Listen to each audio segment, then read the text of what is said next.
let's have a little bit of fun with TaskMagic. So what I wanted it to do was scrape my Facebook group for usernames and email addresses. So what this is going to do first is it's going to come into my Facebook group, click see all, scroll down for 20 seconds, scrape their name and scrape the link to their profile, and then wait a couple of minutes and then end, and then send it over to my Google Sheets. Let me show you that visually on here.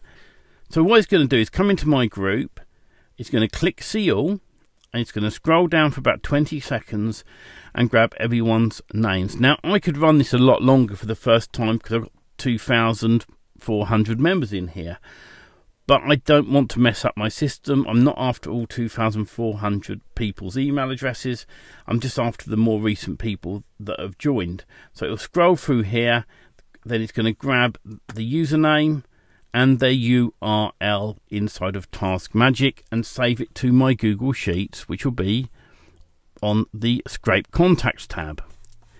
So let's run through that task now, running TaskMagic.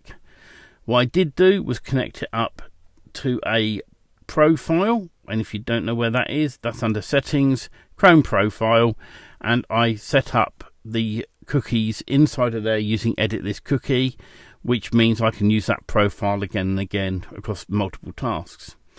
So it's just going to fire up in a minute when I press play, and it's going to pull in all of my contacts. Let's watch it do that. And I like to click on this so I can see what it's doing. And currently I've got the window opening up. So as you can see now, it's gone to the page. It's running step 1. When this is completed, it will say completed and gone to Rank Rent Masters group.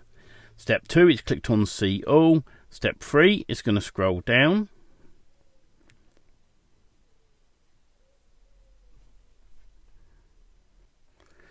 The next step is it's going to scrape just their names. You'll see it do that in a moment.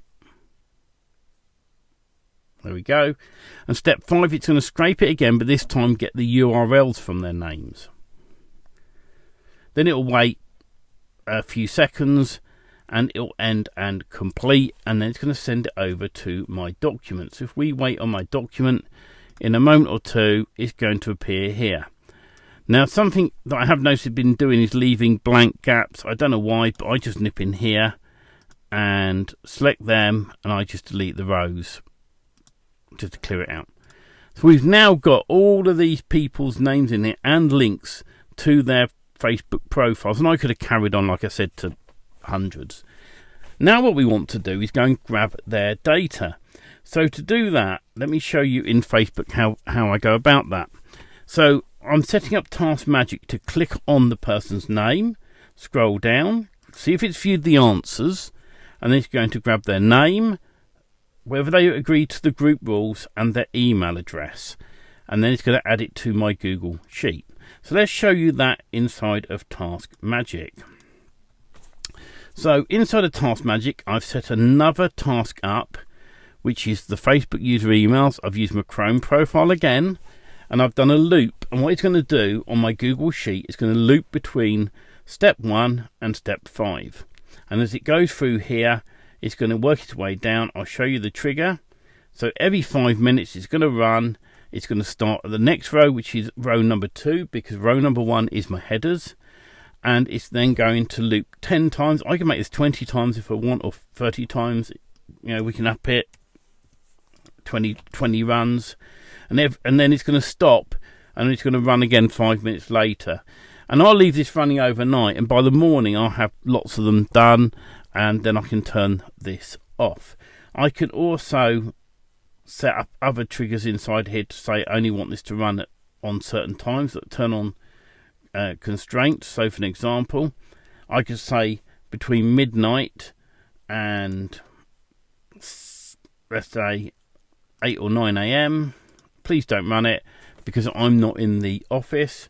I will change it to London, because that's where I'm based, on that time zone, and I'll click continue. So between those hours it will not run.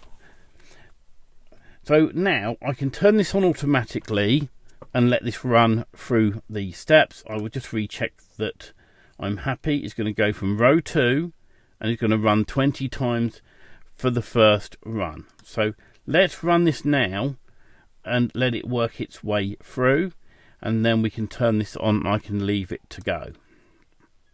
So I'm going to press play. Now what the trigger's going to do is it's going to come to this Google Sheet here and grab that URL. And then when it's finished, it's going to go to this tab afterwards and it's going to paste it in here. If we come back to here and watch this run, it's picked the first person. It's selected their name and it's grabbed their data. It's going to circle through 20 times in total until it has completed. So I'm going to pause the video and come back to when it's completed on the first 20. So there are a couple that it messed up on. I'm not overly worried about them. I can go and get them manually, or I can say, you know what, don't worry about it, just leave them out. So I copied over from here the first 20 and I went and put their URLs in here just so I got matching up. I can use TaskMagic to do that as an automated step for me if I choose to, but at the moment I'm happy with how that is. So I've now been able to get the username, their email if they've got one, and also their Facebook URL to their profile. So I've got lots of data here I can use and do outreach to people. So that's how I scrape in my contacts.